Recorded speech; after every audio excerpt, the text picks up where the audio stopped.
নজর রাখবো পরবর্তী সংবাদে।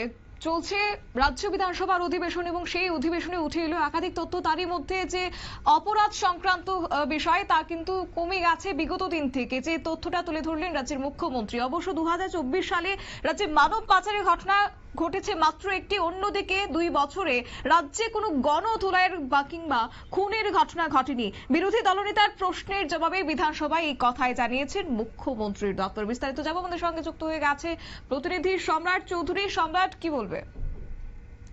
দেখো শতাব্দী, আজ বিধানসভা অধিবেশনে মানবাধিকার সংক্রান্ত দুটি খুবই গুরুতর অপরাধ নিয়ে এই পরিসংখ্যান বেরিয়েছে। তার সঙ্গে কিন্তু রাজ্যের যে বাস্তব পরিস্থিতি তার কোনো মিল পাওয়া যাচ্ছে না। মুখ্যমন্ত্রী দপ্তর থেকে মোট কথা স্বরাষ্ট্র দপ্তর থেকে, পুলিশ দপ্তর থেকে এইসব তথ্য জানানো হয়েছে। এর মধ্যে সবচেয়ে গুরুত্বপূর্ণ তথ্যটি হচ্ছে 2023 থেকে 2025 সাল পর্যন্ত রাজ্যে কোনো দুঃখিত 2023 থেকে 2025 সাল পর্যন্ত রাজ্যে একটিও গণপিটুনিতে খুনের ঘটনা ঘটেনি।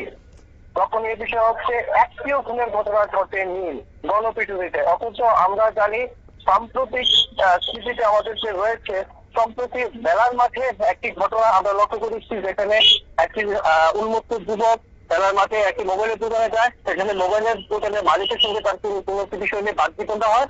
পরবর্তী সময় ছেলেটি তাকে খুনের চেষ্টার বেশ কয়েকবার ছুরিকাঘাত করে এই ঘটনা তার ভদ্রলোকের মৃত্যু হয়েছে এবং পরবর্তী সময় জনতার হাতে ছেলেটি বেধড়ক মার খায় এবং সেই কারণে পরবর্তী সময় এই ছেলেটি, যে খুনি ছেলেটি, তারও মৃত্যু হয়েছে। এই ধরনের কোনো ঘটনা কিন্তু রাজ্যে ঘটেনি, এমনটাই কিন্তু বিধানসভায় তথ্য দিয়ে জানিয়েছেন মুখ্যমন্ত্রী দপ্তর থেকে। এই তথ্য দেওয়া হয়েছে মূলত বিধানসভার বিরোধী দলনেতা জিতেন্দ্র চৌধুরীর এক তথ্যে, লিখিত তথ্যের জবাবে লিখিত তথ্য দেওয়া হয়েছে। অন্য একটি গুরুত্বপূর্ণ বিষয় মানব পাচার।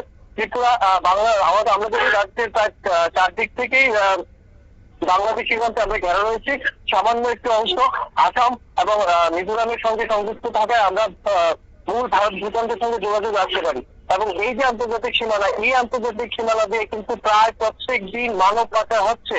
এই মানব পাচারের ঘটনায় কিন্তু তদন্ত করতে ইতিমধ্যে রাজ্যের দুবার ন্যাশনাল ইনভেস্টিগেশন এজেন্সির যে আধিকারিকরা, তারা দুবার অভিযান চালিয়েছেন।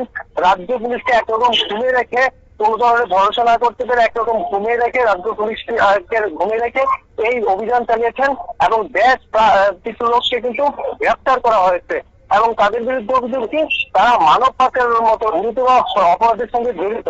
কিন্তু সেই মানব পাচার কাণ্ডে কিন্তু বলা হচ্ছে যে 2024 সালে রাজ্যে মাত্র একটি, গত বছর মাত্র একটি মানব পাচারের অভিযোগ রাজ্যের থানায় লিপিবদ্ধ হয়েছে এবং বিগত দিনে আর কোনো মানব পাচারের অভিযোগ লিপিবদ্ধ হয়নি। এই তথ্য মুখ্যমন্ত্রী দপ্তর থেকে দেওয়া হচ্ছে। আমি বাস্তব তথ্যগুলি তুলে ধরলাম যেগুলি সম্প্রতিকালে ঘটনা ঘটেছে। মানব পাচারের অভিযোগ যদি তুমি যদি একটা তথ্য দেখতে যাও, প্রায় প্রত্যেকদিন সংবাদ মাধ্যমে এই ধরনের মানব পাচারের ঘটনা, মানব পাচারের সঙ্গে জড়িত দালালদের গ্রেফতার করা। আগরতলা রেল স্টেশনে প্রায় গড়ের একজন করে প্রতিদিন ধরা পড়ছে। হয়তো তারা বার্মার রোহিঙ্গার নাগরিক, হয়তো বাংলাদেশের নাগরিক। এই ধরনের ঘটনা ঘটছে। কিন্তু বিধানসভায় বলা হচ্ছে যে রাজ্যে গত বছর মানব পাচারের সংক্রান্ত একটি মাত্র ঘটনা ঘটেছে। শতাব্দী, ধন্যবাদ।